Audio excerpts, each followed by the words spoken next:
Hi, it's Lucy here, and I'm going to create 8 Mother's Day cards today.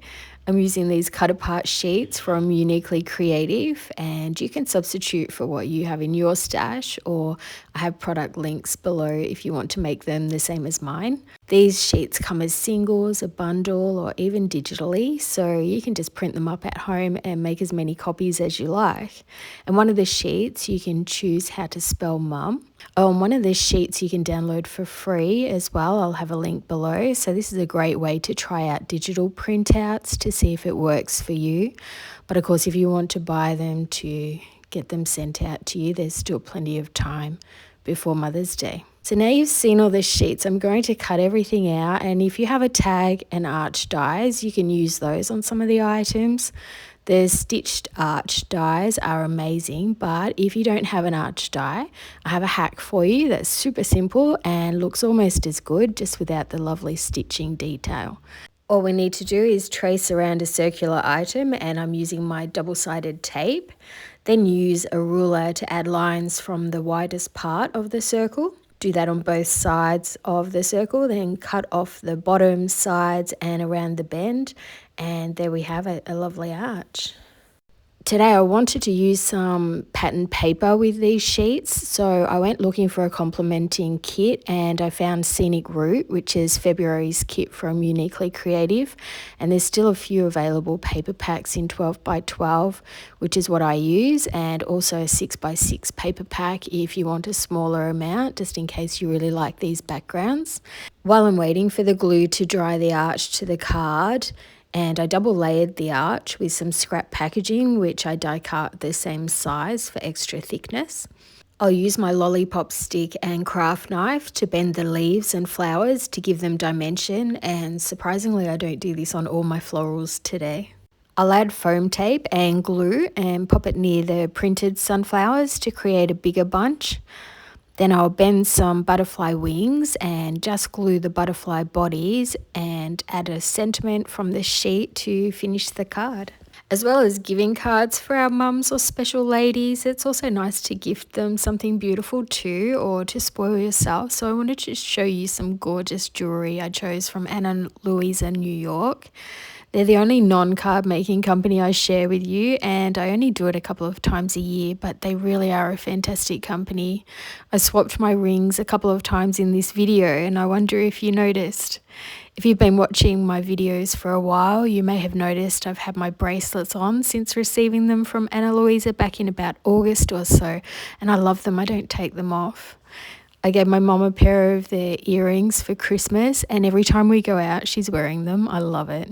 So this time I chose 2 new rings and a pair of earrings for an early Mother's Day treat for myself.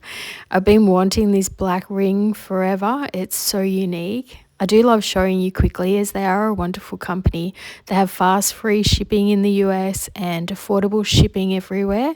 The packages always arrive super quick to me in Australia, about 4 to 5 days, and that's including weekends. So they have 25% off for a limited time, and their designs start at just $39 before the sale. So they're also carbon neutral from their packaging to their products, so they're looking after our planet too.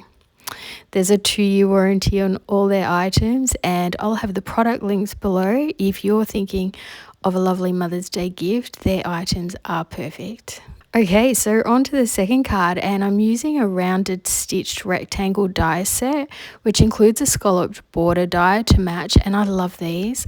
They're new from Uniquely Creative, and you'll see me use them a lot, I think. They're perfect for making clean and simple or quick and easy cards, but if you don't do die cutting, here's another way for you. You can cut out a rectangle of your chosen size, then use a rounded corner punch to create the smooth corners. And maybe if you have scallop scissors, you could create your own border with them. These ideas obviously won't be as perfect as the die set, but it's a great alternative if you're trying to save money. I'm using old packaging again to create thicker layers underneath, and if I die cut them, they create a very sturdy backing, exactly the same size.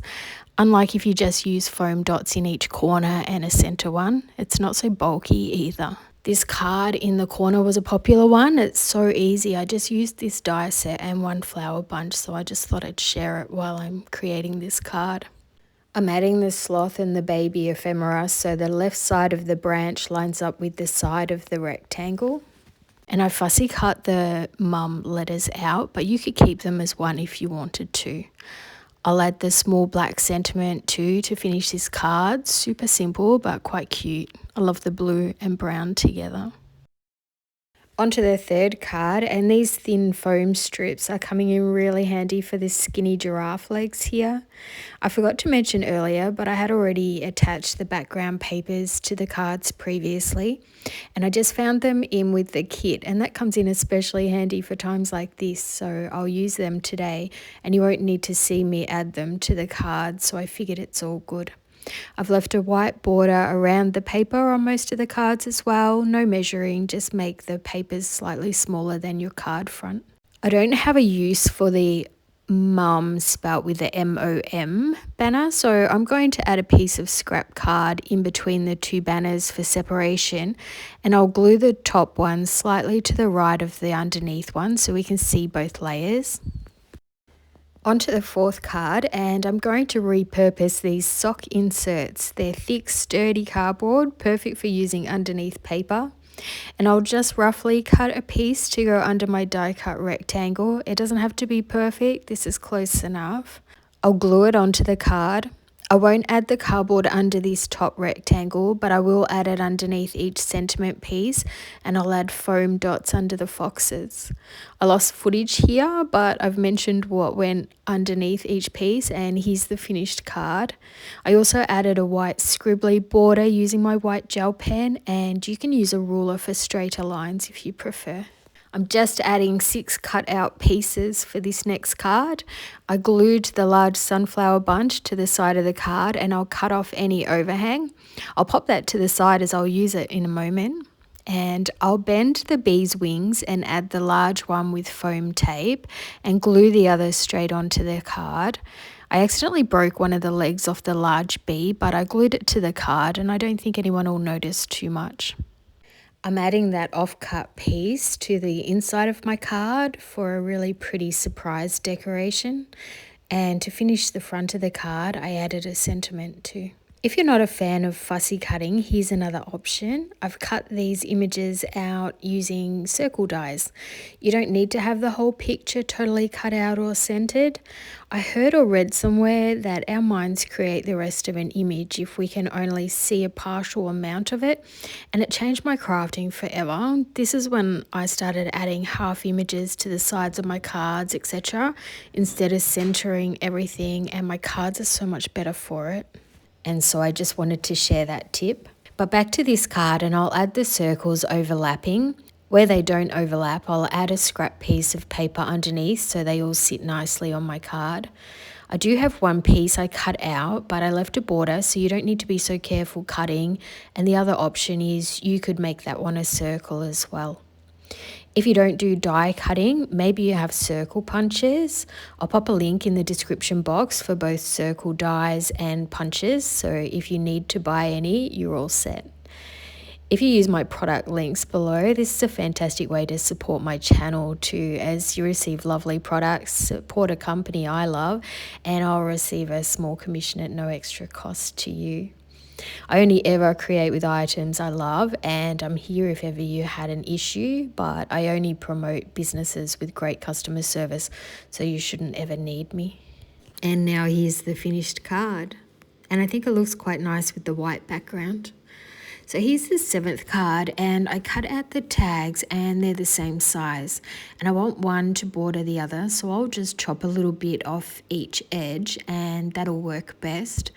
I don't like measuring in my craft. I don't think it's necessary most of the time.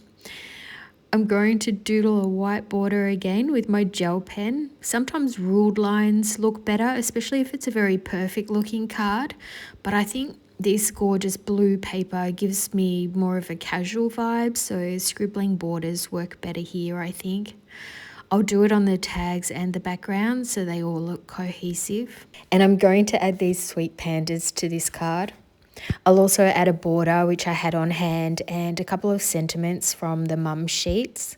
I'm going to use my black Nuvo drops here just to add a little bit of extra black on the card. And if I whack the card gently onto the Nuvo drops bottle, it gives me perfect little round dots. Okay, last card, and just like with the other tags, I'll make one slightly smaller than the other again. I don't feel like they stand out enough against the background paper when I popped them on there though, so I'll quickly cut around them with a white piece of paper to create a border. I think I'll use this sweet koala image, and I've added foam tape behind them already, but they're not stuck down until I decide exactly where I need them to go. I used some of the sock insert cardboard again for the sentiments. Isn't it a great way to recycle, and yet it's so much cheaper for us than lots of foam tapes? I think it's a great idea. And I'll add white Nuvo drops this time to this card. And this is another simple design, but it's perfect if you're making lots of cards at once. And these designs don't need to be specific for Mother's Day either. They can be for any occasion. Most of these can even be adapted for masculine cards too. So let's take a look at all 8 of the cards. They'd all be super easy to recreate, don't you think? They're perfect for beginners, but also lovely quick designs for more experienced crafters too. What do you think of them? Do you like the simple designs? Do you have a favourite? I always love hearing what you think of the video, or what you felt was a great idea or tip, and what your favourite card was from the bunch. So thank you so much for watching. Anyway, I would love it if you gave the video a thumbs up if you enjoyed it. YouTube then sends it out to more people. And don't forget, I'll have all the product links to items I've used in today's videos in case you're interested, and also all the details and link for the Ana Luisa jewelry if you're looking to spoil someone too. I just want to mention too, I just reached 1 million views on YouTube, and considering I don't really do shorts, that is totally amazing to me. I thank each one of you for watching. I wouldn't be able to create the videos if no one watched them. So I hope you have an amazing day. I hope I've inspired you to get crafting, and if not, I'll be back with another video really soon. Happy crafting, and bye for now.